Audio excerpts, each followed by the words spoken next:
Hi, I want to welcome you to this month's Project of the Month.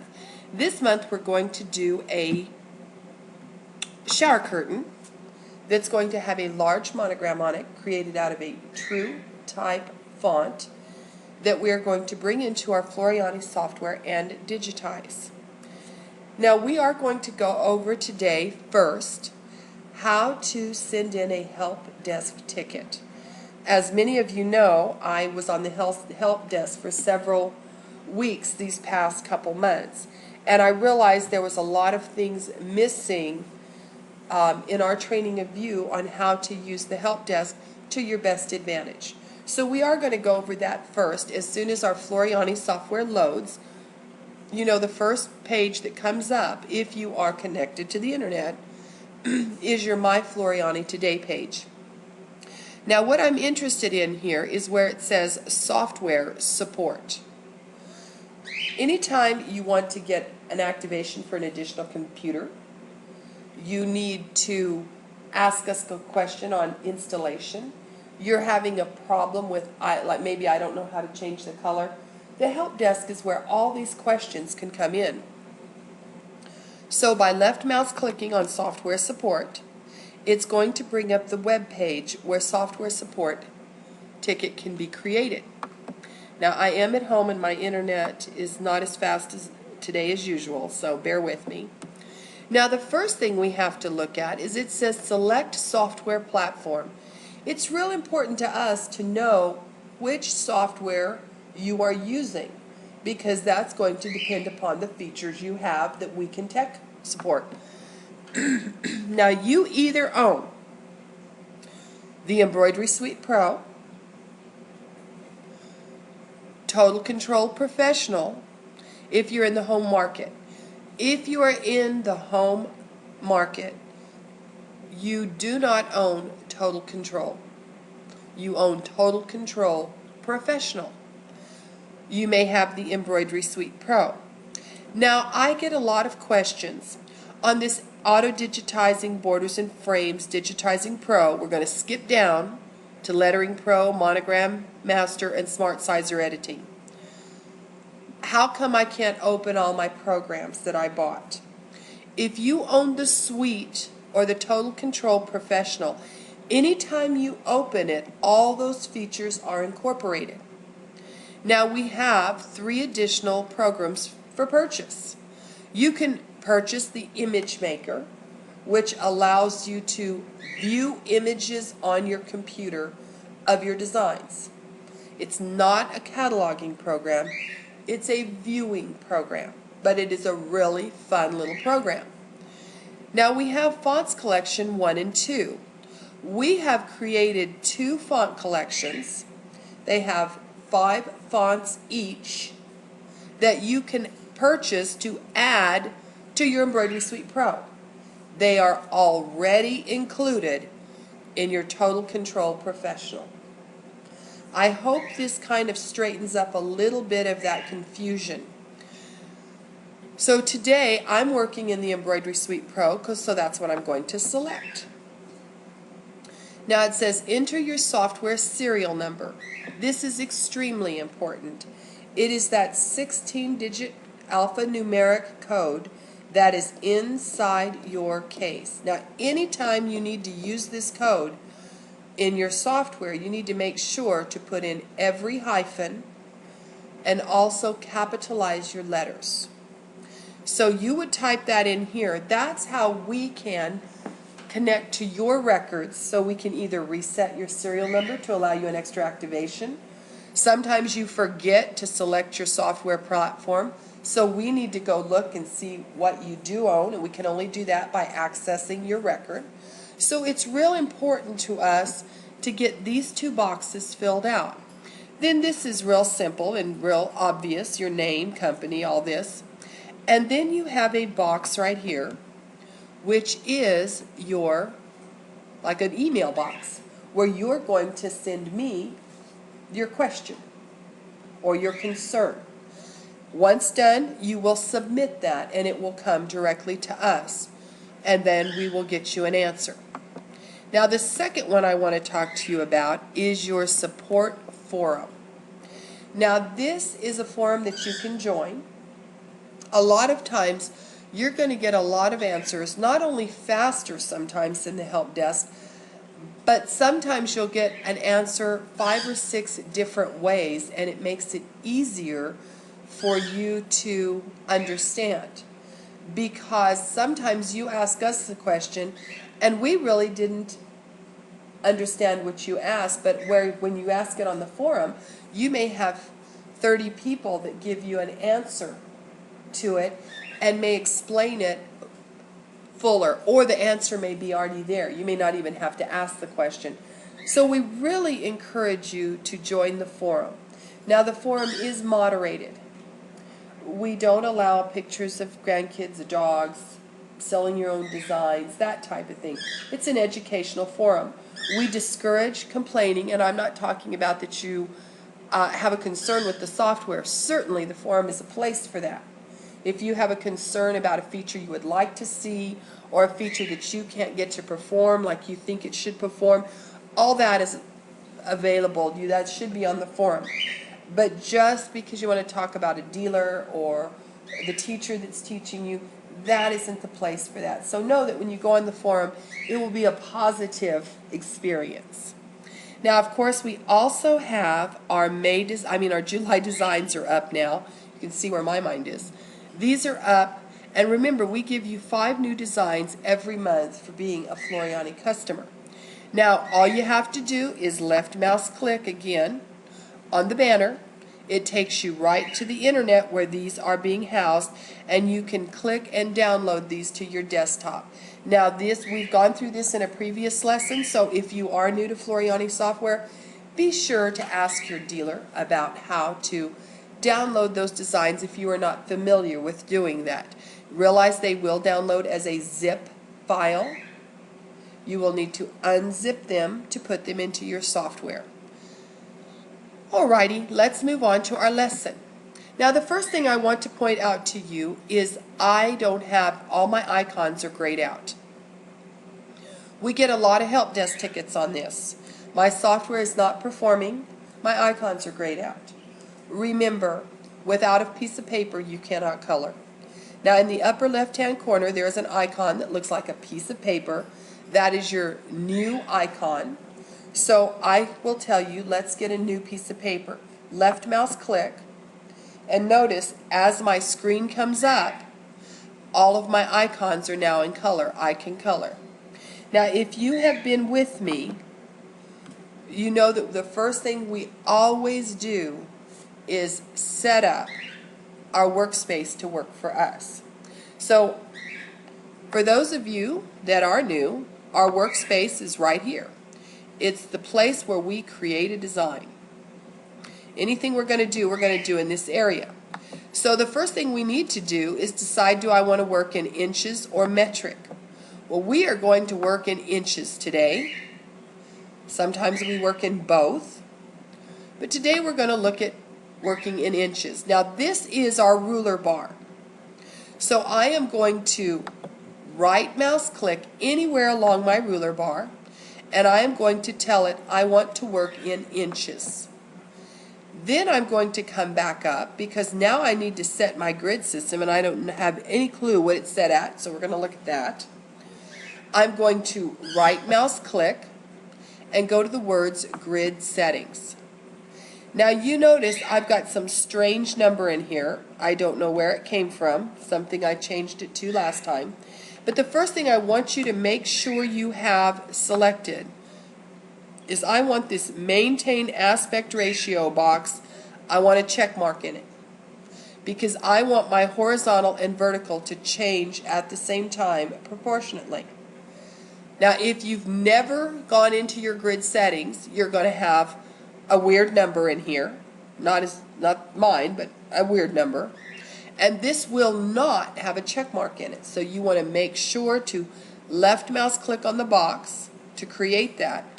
Then we're going to come in here today and I'm going to type in 1 point. I want 1 inch in my horizontal and vertical. Now I'm going to click on OK. And notice I now have a 1 inch grid system. I am zoomed in at 200%. That is the Floriani default. We zoom at 200%. But let's look at our view box or our zoom box. You have a little down arrow. Let's click on that.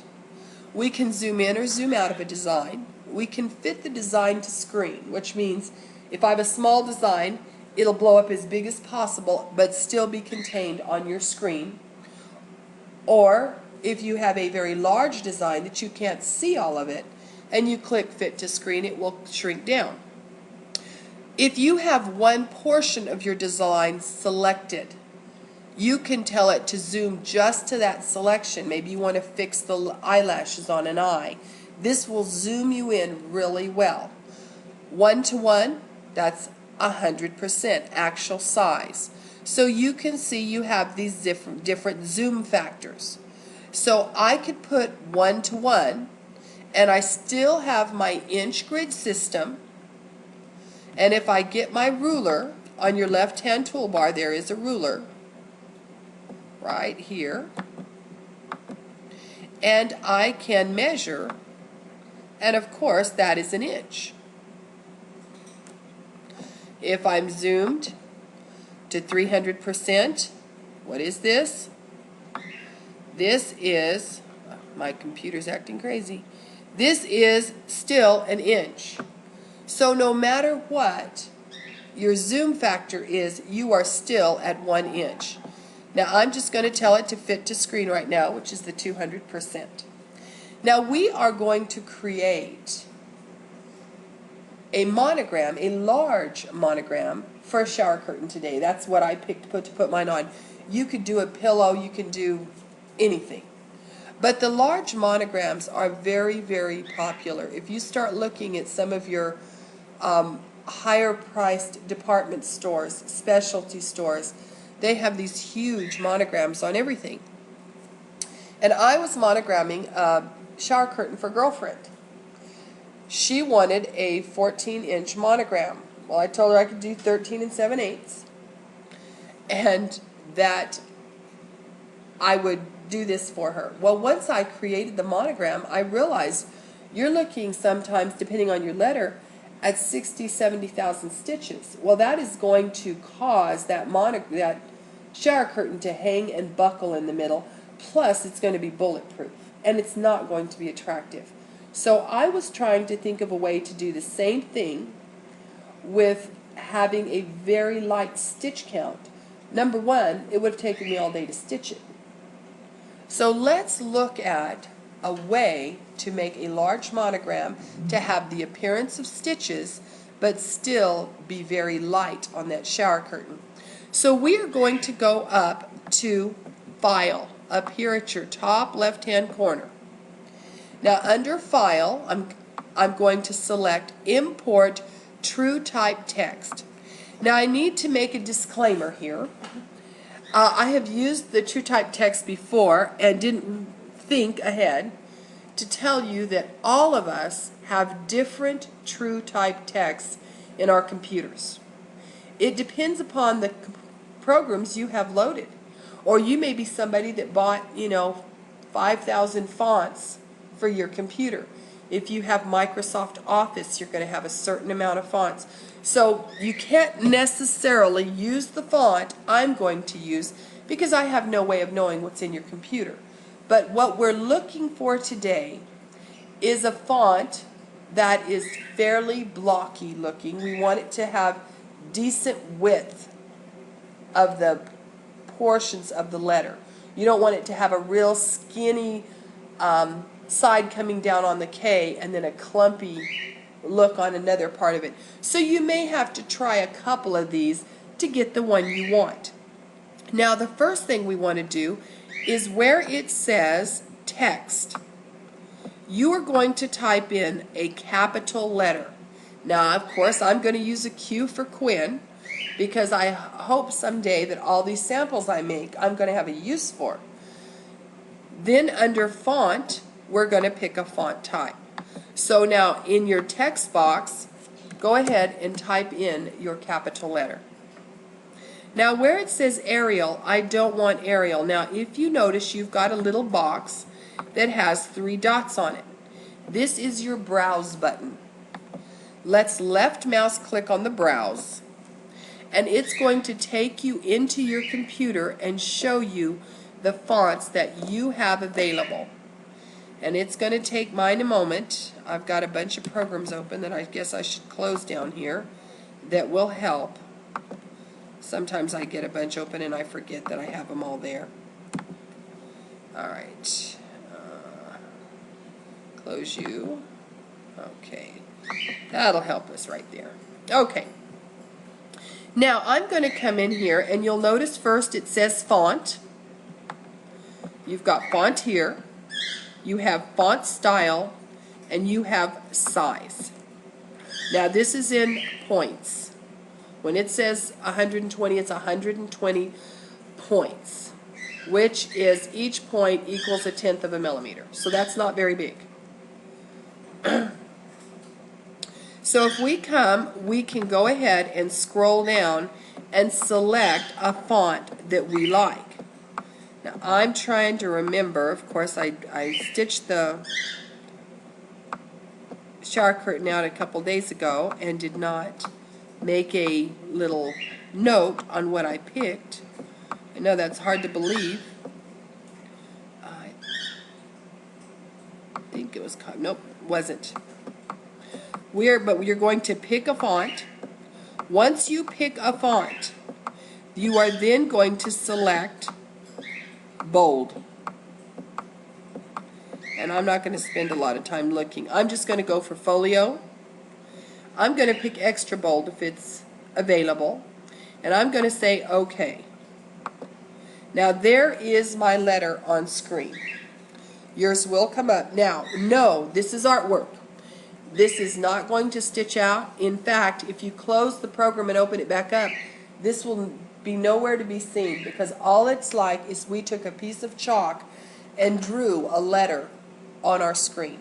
Now this letter is very small. It's about 1/2 inch tall. Now what I want you to do next is notice that you have control handles all around your cue or your letter. These allow you to resize it, stretch it, make it bigger, rotate it. The circles for rotate. As you can see, if I put my cursor on one of the circles, you get the rotate symbol. We are going to select either one of the corners. We do not want the sides, the top, or the bottom. We don't want to skew the letter. We want to enlarge it proportionately. So in order to do that, I want you to grab one of the handles. Notice I'm going to get a diagonal arrow with an arrowhead on each end on my cursor. Hold down your left mouse key and I want you to drag this bigger. The reason is when we try to resize it, if we have such a small letter and we want to resize really large, we have to do it a couple of times in the transform process. Whereas here, that just makes it quick. Now you can see my letter's about 2 inches tall. Now how do I know that? Because my grid is 1 inch tall. Now with that still selected, I want you to look at your properties box. Now since this is artwork, I can fill it up. I could make this a solid cue. I could fill it in just like I colored it in. I don't want to do that. What I want to do is I want to click on my transform key. Transform is the commercial word for resize. So when I select that, now I want to now realize you are limited by the size of your hoop. Now if you want to do a very large letter, you can always talk to your dealer about using one of their machines to see how it performs. If you've got a machine with a small hoop and are looking at maybe getting a machine with a larger hoop, ask your dealer. Now I'm going to make this for today's exercise. We're going to go ahead and I'm going to do a 10-inch letter. Now you might want to do an 8-inch letter. Now realize you don't only have your height to worry about. You've got your width. So now if you're doing a W, you might want to rotate it so that your width stays in and your height is on the length of the W, if you understand what I'm saying. See, if my width of my Q, my width is 7.4 inches. Remember, my hoop is only 7 7/8 wide. So I can't have it larger than 7 7/8 inches on width. So if I was doing a W, or an M, I might want to rotate that letter so that the height is actually my width, because I would get a larger letter out of it. So now with this at 10 inches, because I can handle that. Now those of you that have an I as a letter, you know, some of the letters you can make really large because they don't get too wide. Now I have this artwork Q here. So once I've sized it, I now need to remember, once I've picked the size I want, do not forget to apply. If you don't apply, you notice I've put a size in here, but I'm still only about 2 inches tall. So I'm going to click on the word apply. Now it appears that my artwork has disappeared. Don't forget our view zoom box up here. Left mouse click, and I want you to select the words to fit. We want to fit this to our screen. Now we know that these are all 1 inch, so I have a 10-inch tall Q here. Now I need to turn this Q into stitches. So what we're going to do first is, with it selected, and we know it's selected how? It's got the boxes all around it. Now what if you had deselected it somehow in this process? You no longer have the control boxes around it. The easiest way to select it again is your sequence view at your bottom right hand corner. If I left mouse click on color number 1, because that's all I have on here, notice it selects my Q again. So anytime you lose a selection, it's very easy to find it and select it using your sequence view. Now I am going to right mouse click now, and I'm going to get up some options, and what I want to do is I want to convert this to, I want to make this artwork something else. I want to make it a complex fill. Left mouse click on complex fill. Now notice it's filled in, and this is 60,283 stitches. You will find that stitch count at the top. Right along your top here, you have a banner screen. It tells me I'm using one color, it's 7.3 inches wide, and it's 10 inches tall. All your information is there at the top. Now I know that 60,000 stitches is not going to be attractive. Number one, it's going to be almost a lethal weapon. It's going to hang, it's going to pull on that shower curtain, and it's not going to be attractive. So we need to lighten up this fill. And how we're going to do that is we're going to use a motif fill. Now with this selected, so we're going to look now at a motif fill. Now we have a properties box here in front of us. Remember, your properties is always here for you. Now with this properties box, we have our fill type, we have our pattern type, and you can see here with fill type it says I'm working with standard right now. Under pattern, I've got a tatami selected. So let's change this. First thing I want to do is, on the standard box there's a little drop down arrow. I want to left mouse click on it. And I'm going to come down and I'm going to select your motif fill. Now this is also where you get your stippling or your contour. Now under motif I'm going to left mouse click. Now notice in my pattern box I've got pattern number 100. I can drop down this box and see I've got lots of patterns. Now we are going to pick pattern 103. I want this to be very open, and I will left mouse click on it. So now I've selected my Q, selected motif, pattern 103, And now I'm going to apply that. Now I'm going to have a very open fill in my queue. Now look, I'm down to 21,000 stitches, much more manageable. Now I could even change my density a bit. Now I wouldn't go more than 0.5 because we don't want to distort our stitch. But now I've made a little bit lighter density and I'm happy. Now the next thing I'm going to do here is I'm going to right mouse click and I want to create a border. So we are going to left mouse click on the words create border. Now notice it has deselected my queue. But we now have a little bitty run stitch border. Now I want you to look in your sequence view. Under color number 1, you've got a complex fill. If I click on it, it will select my fill. And you have a run stitch. If we click on it, it will select our run. Now with our run selected, the first thing I want to do to that run stitch is I do want to change the color. So come down to your bottom left hand corner. Do you see where you've got 8 colors listed? These are the default colors that always come up.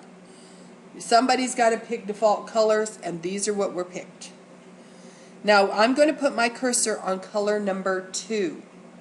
Now this is important. Right mouse click. Do not left, right. When I right mouse click on this, notice I have now changed the color of my outline to red. How do I know? Look at my sequence view. I now have a blue complex fill and a deep pink run stitch. Now that run stitch, I don't want a run, I want a satin. So with it selected, I'm going to right mouse click again. And I'm going to say I want to convert that run stitch to a steel stitch. Now the reason I pick steel over satin is I want it to be a balanced satin. So I will left mouse click on the word steel and it will now generate a steel stitch. Now this is ultimately what ultimately what we're going to end up with, but I do want to show you a couple of options. Now you notice I have a beautiful satin stitch border. So if you're trying to border an object, this is how you're going to do it. You're going to select it and create the border. Now realize, you can only create a border around a fill. You can't create a satin border around a satin stitch. What we actually want though around this queue is we want an applique. Because what I want to do is applique a piece of fabric underneath the queue. Having a light fill on top gives it the appearance of being all embroidered, but lightens it up considerably. The shower curtain hangs nice, and you could have some real nice effects by using different colors of fabric back there as well. So again, we are going to right mouse click to get our menu up. My software is just acting nuts. Come on, baby. I'm going to deselect. I think I'm going to go do something else and see. My software doesn't want to play nice today. It won't let me select anything else. Let me escape. Well, 1 second.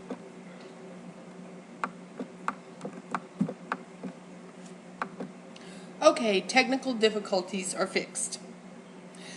Now with this selected, and all I want selected actually is my outline. So if I click off, remember I can come down here and select color number 2, and I have just selected my steel stitch border. Now I want to right mouse click, and I would like to convert this to an applique. Now once this turns into an applique, we do have obviously options, and if you're not familiar with the applique options, let's just look at a couple of them. Of course, I could border this with a satin stitch. I can decide the width of the satin, in applique width. So if I wanted this to be wider or more narrow, just remember, never make your satin stitch more narrow than 1.5 millimeters.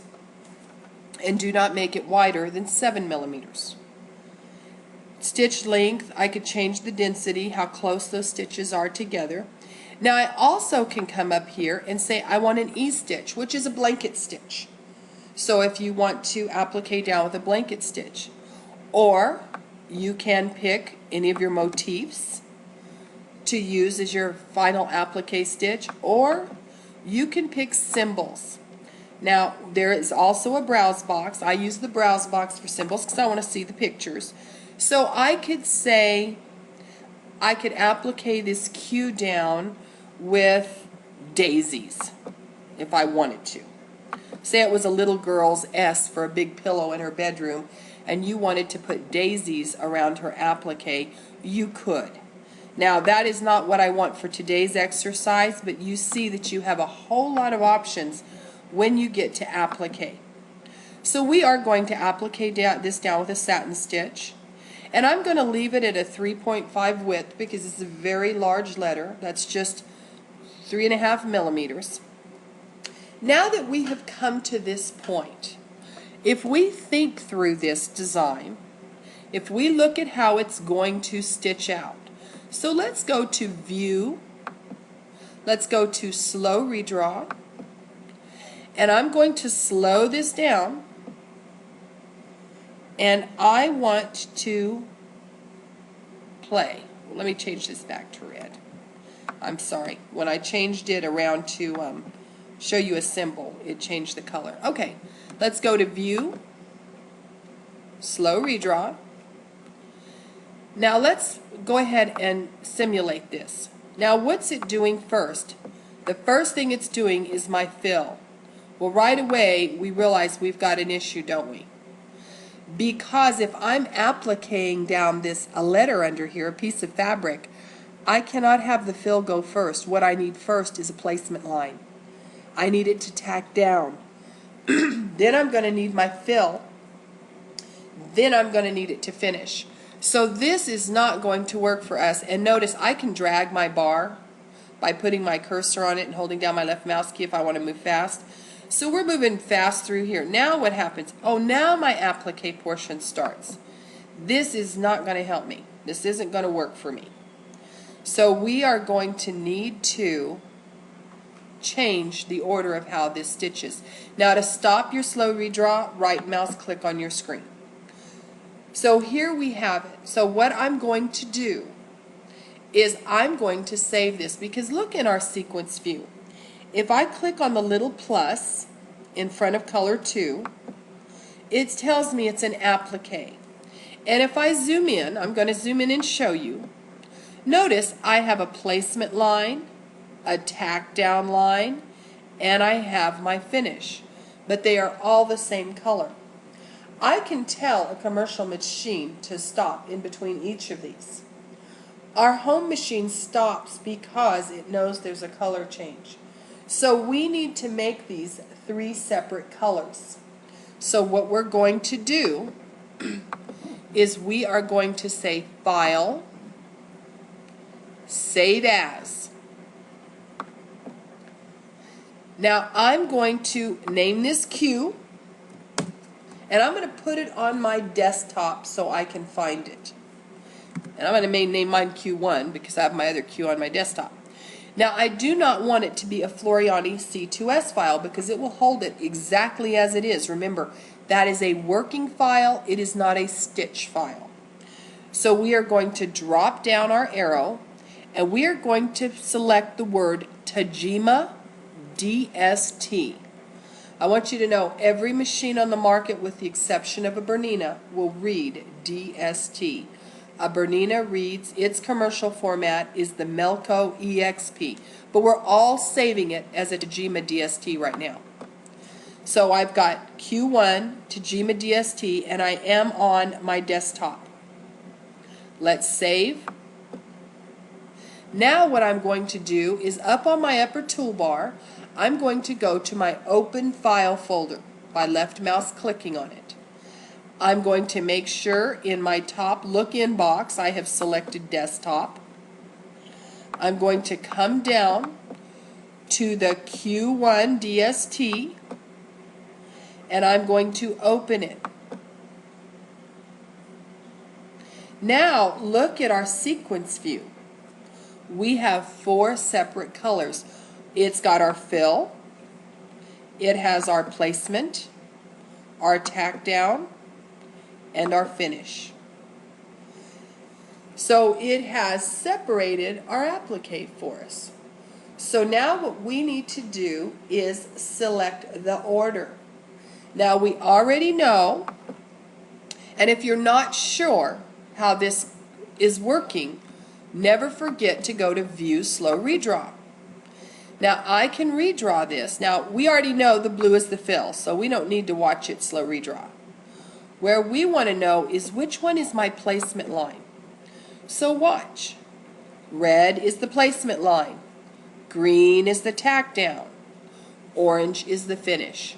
So now we know which stitch is which here.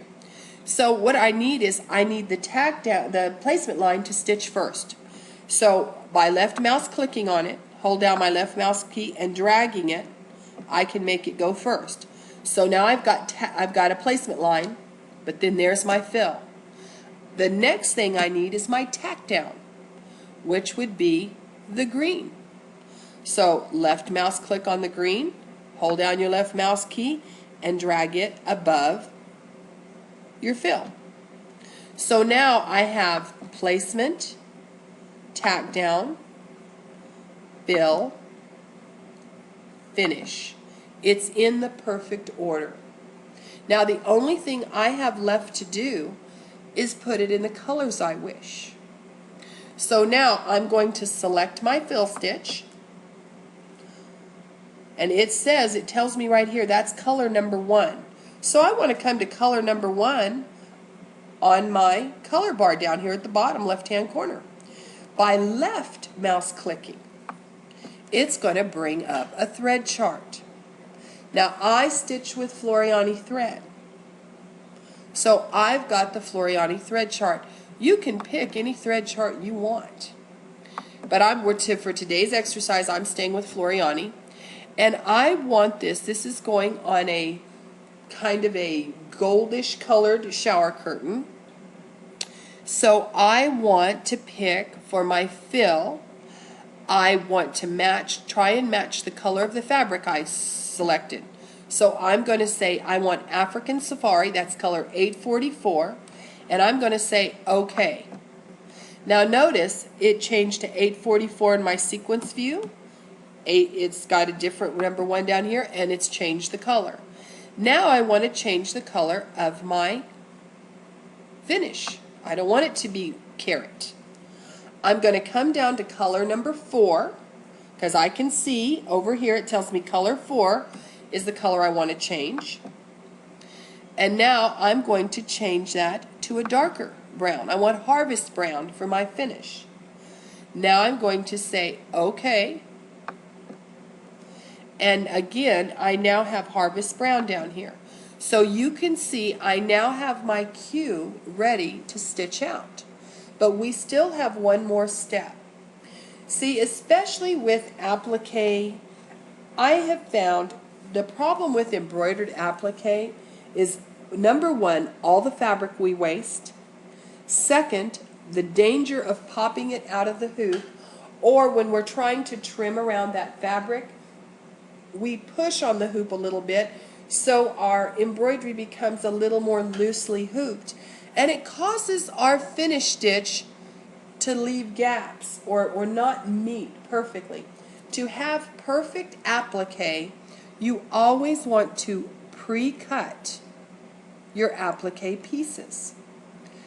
I'm going to show you an easy way, and I don't care who does the applique. If you buy applique design discs, I do it all the time. I like machine applique, but I don't like trying to lay fabric in my hoop, do a stitch down line, trim it, do the tack down, then I'm going to finish. I find it's not always the best result.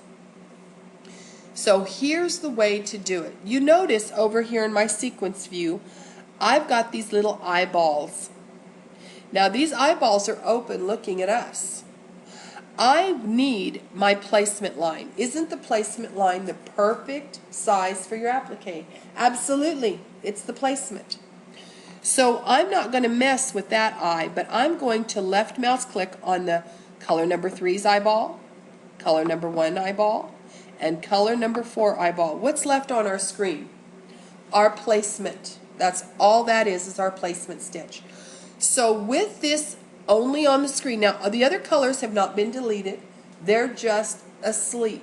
They're not where we can see them. So anything I do to this will not affect those other colors that are turned off. We are going to select this. How to select it? Click on it in your toolbar, in your sequence view, I'm sorry. Now I have selected this. I want to right mouse click and copy it. Open a new piece of paper, right mouse click and paste. Now I just created a new design that I'm going to call Q template. So I'm going to say File, Save As, Q template, and it really doesn't matter. I'm going to save it as a C2S. I'm going to go ahead again and save it to my desktop for today. Let's save. Now we are going to set up the print options for this because I'm going to print this Q out on a piece of Applique Wonder. That is my paper, that is my applique product that allows me to print, fuse it to the back of my fabric, and then stick it down to my other fabric. Now the first thing you need to know when you're printing is your template has to be printed backwards. So we need to flip this Q so that we don't have a problem. So we are going to flip it horizontal. So down on your left hand toolbar, come down until you get to your flip horizontal icon. It's the fourth up from the bottom. And notice I have mirror imaged it. So now with it mirror imaged, we are going to save it again. Now I did this intentionally because once you have saved a design with a name, if I affect another change, I don't have to go back through File, Save As. You see my little save icon on my toolbar? Looks like an old floppy disk. I'm just going to left mouse click on it, and it's going to save that without me going through File, Save As. It's going to save this change in Q template C2S. Now with that done, I want you to go to File, and I want you to go to Print Preview. Because there are some options, well of course I've already turned them off because I just did this, but I want to show you the options in your settings. When we're going to do a template where we don't need any information, I'm going to print this directly on Applique Wonder to use. I want to make sure the actual size box is checked. I want to make sure the stitches box is checked, and that's all. I don't need to add a title in here. If I was doing, say, quilt blocks, and different blocks in that quilt had different applique pieces, I would probably add in here, you know, block 1 peony, or block 1 bluebonnet, whatever. So I would know that that sheet of templates belong to that specific block. But in this case, I don't need to. Now, if I'm doing this as a business, I would probably put in Quinn's shower curtain so that if I have to duplicate it for any reason, you know, they call me in a panic because the dog chewed it up and they've got company coming, I don't have to scramble and try and remember everything that's been done. I've got things named. So think about that when you name stuff. So all we need, now I'm going to show you just so you can see. If we were doing, this was the design, I might want the crosshairs. I might want the color analysis. I might want the 3D view. Now, of course, there is no 3D view to a single line, but you can tell it. Watch when I put OK. Now, all of a sudden, this other information is adding in here.